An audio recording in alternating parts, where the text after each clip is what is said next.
Okay, so we'll discuss today the development of tongue and the thyroid gland and its different clinical aspects. These developments are important for your theory, development of tongue and thyroid gland, and all those clinical aspects also come as explained by or short note like this. Okay.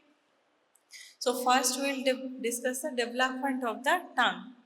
So tongue develops in the floor of the primitive pharynx and the developing mouth. Okay. And it develops from these three different sources. From the endoderm covering the pharyngeal arches, it forms the mucous membrane covering the tongue. And mesenchyme of the arches forms the fibroareolar stroma of the tongue. And occipital myotomes form the muscles of the tongue. So from these three sources, the tongue develops. See here, from in here near the first and second arch, three swellings are developing.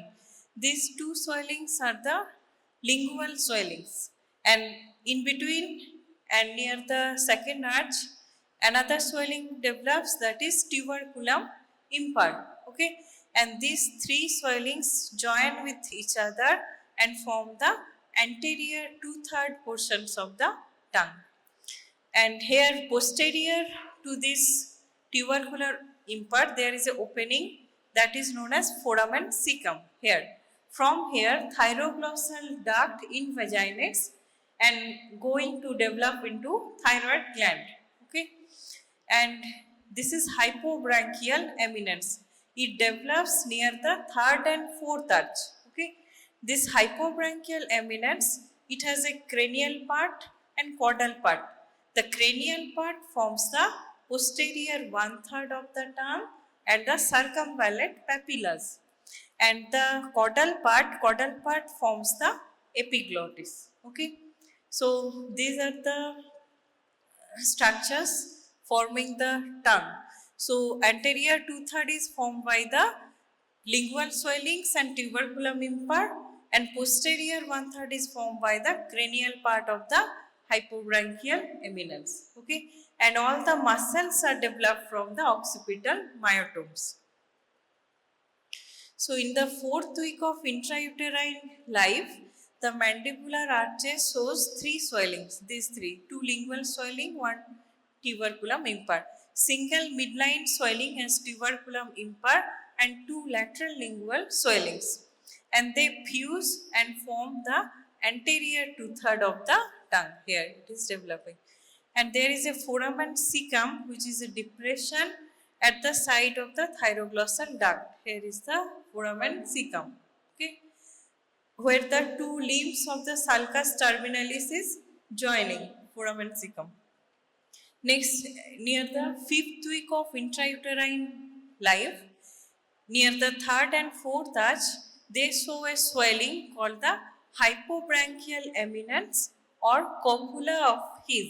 Okay, and this hypobranchial eminence, its ventral part forms the posterior 1/3 of the tongue, and caudal part forms the epiglottis. Okay, and some cells migrate from the posterior 1/3 of the tongue and cross the sulcus terminalis to form the circumvallate papilla. Here, this is the development of the circumvallate papilla. Next, we are going to the muscles of the tongue. Muscles of the tongue are developed from 3 to 4 occipital myotomes. They migrate ventrally to the mesenchyme of the tongue and forms all the extrinsic and intrinsic muscles of the tongue. And the occipital myotomes pull their nerve supply, which is hypoglossal nerve, during migration.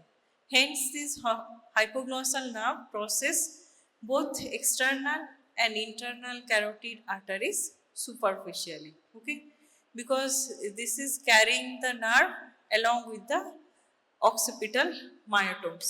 This is one important explain why question. Why the hypoglossal nerve lies superficial to the external and internal carotid arteries, because it is carried by the occipital myotomes during development of the muscle of the tongue. Okay, that's why it lies superficially. Other nerves, spinal accessory, glossopharyngeal, all are lying deep to the arteries. You have seen during neck dissection. Okay. Next is nerve supply. Nerve supply is very important from the point of development. Okay, very important for tongue, nerve supply of the tongue. It can come from developmental questions or come singly as now only nerve supply of the tongue in your theory. So as a short note or part of the long question. Okay. So the mucosa of the anterior two-third of the tongue develops from the mandibular or first pharyngeal arch. Hence, it is supplied by the mandibular branch of trigeminal nerve, which is post-traumatic nerve of first arch. Every arch has a pre-traumatic nerve and a post-traumatic nerve. Okay. So here for first arch, post-traumatic nerve is the mandibular branch of trigeminal nerve and it supplies the anterior two-third of the tongue. And for taste sensation, spatial sensation, it is supplied by cauda tympani branch of facial nerve, which is pre-traumatic branch of first arch, pre-traumatic nerve of the first arch. Two nerves during development for each arch, two nerves are there. Okay, one is pre-traumatic nerve, one is post-traumatic nerve. Okay, so here pre-traumatic nerve is formed by the cauda tympani branch of facial nerve and post-traumatic branch is mandibular branch of trigeminal nerve. Okay, আর তাহলে দুটোর function is different. Mandibular branch of trigeminal nerve, it is carrying general sensations. Okay, pain, touch, temperature, like this. And this is carrying spatial sensation, pre-traumatic branch. Cauda tympani nerve, it is carrying taste sensation from anterior two-third of the tongue. Okay. Next is the mucosa of the posterior one-third of the tongue and circumvallate papilla. They develop from the mucosa of the third arch by the hypobranchial eminence. Hence, it is supplied by the glossopharyngeal nerve, which is nerve of the third arch. Okay. Here, both the sensation, general and spatial sensation, all are carried by this glossopharyngeal nerve. The mucosa of the posterior most part of the tongue near the vallecula, it develops from mucosa of the fourth arch by the hypobranchial eminence and it is supplied by nerve of fourth arch is vagus nerve. Okay, vagus nerve. Next is muscles of the tongue. They except the palatoglossus, it is derived from the occipital myotomes and supplied by the hypoglossal nerve. Nerve of occipital myotomes is hypoglossal nerve. So it will supply all the muscles of the tongue except the palatoglossus, which is supplied by branch from vagus. See here, this diagram represents the nerve supply. See, sensory supply on this side, motor supply here. Motor supply means it is supplying the muscles. Muscles are developed from occipital myotomes supplied by hypoglossal nerve except the palatoglossus, which is supplied by vagus, branch from vagus. And sensory supply from the anterior two-third of the tongue, which develops from first arch. From here, general sensation is carried by lingual branch of mandibular nerve and spatial sensation is carried by cauda tympani branch of facial nerve. And from posterior one-third of tongue and circumvallate papilla, general and spatial sensation carried by glossopharyngeal nerve. And from the posterior most part of the tongue here, this part, this which develops from the fourth arch and from this area, general and spatial sensory sensation is carried by superior laryngeal branch of the vagus nerve. Okay, so this is the nerve supply according to the development of different parts. Okay, so this chart you must remember. Mucosa of the tongue, anterior two-third of the tongue, it develops from endodermal lining of first arch to lingual swellings and tuberculum impar. And from here, general sensation carried by lingual nerve branch of mandibular nerve, and special sensation carried by cauda tympani branch of facial nerve. Posterior one third of tongue and circumvallate papilla, it is developing from endodermal lining of third arch, and general and special sensation carried by glossopharyngeal nerve. Next is posterior most part of the tongue. It develops from endodermal lining of the fourth arch, and both the sensation, general and special sensory sensation, is carried by superior laryngeal branch of vagus nerve. Next is muscles of the tongue. All the extrinsic and intrinsic muscles except the palatoglossus, they are supplied by hypoglossal nerve, and they are developing from the occipital myotomes. And palatoglossus is supplied by the vagus nerve. Okay, so this is development of different parts of the tongue and their nerve supply. See here, two swellings to lateral. This schematic diagram you practice for the development of the tongue. Okay, two lateral lingual swelling, tubercular impart, and they fuse to form anterior two-third of the tongue. This is cranial part of the hypobranchial eminence, caudal part of hypobranchial eminence. Yellow colored one is cranial part, which is developing the posterior one-third of the tongue and the circumvallate papilla, developed from cranial part of the hypobranchial eminence, and from the caudal part develops the epiglottis. Okay, so this is the development, and this is location of the foramen cecum. Here in early developmental stage, and here in the after development of the tongue, at the joining of two limbs of the sulcus terminalis.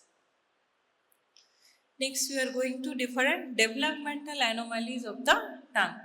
First is aglossia. Aglossia means complete agenesis of the tongue. In the patient, there is no tongue. Tongue has not developed. Okay. Hemiglossia due to failure of one lingual soiling to form half part of the tongue. Half of the tongue is not developed. Next is bifid tongue, split tongue into anterior two-third due to non-fusion of the two lingual swellings. Two swellings are not fused, so two separate parts are developing, that is bifid tongue. Tongue tie or ankyloglossia occurs due to incomplete formation of alveolo-lingual sulcus, and the tongue is connected with the floor of the mouth by short frenulum. Okay. Here movement is restricted because tongue is attached with the floor of the mouth. Next is ankyloglossia superior. It is a condition of the adherent tongue with the palate. Tongue is adherent to palate above. Okay. Next is microglossia, is a small tongue, and macroglossia is large tongue.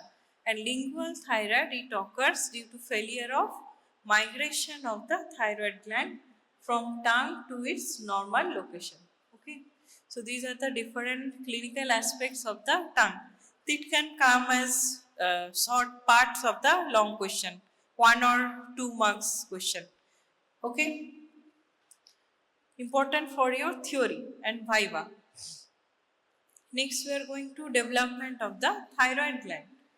Thyroid gland develops from these following two sources. It has follicles and parafollicular cells. Follicles are developed from the thyroglossal duct, and parafollicular cells develops from the ultimobranchial body, which is a part of caudal pharyngeal complex. And by the end of third month, that is end of 12th week, these follicular cells start producing the thyroid hormone. And thyroid gland is the first gland that develops after the fertilization. Okay. So see here the development from the foramen cecum. At the base of the foramen cecum, endodermal thickening at the foramen cecum, and later it outpouches as the thyroglossal duct. From foramen cecum, this duct is developing. This is thyroglossal duct. And when it reaches its normal position, it bifurcates to form the two lobes of the thyroid gland.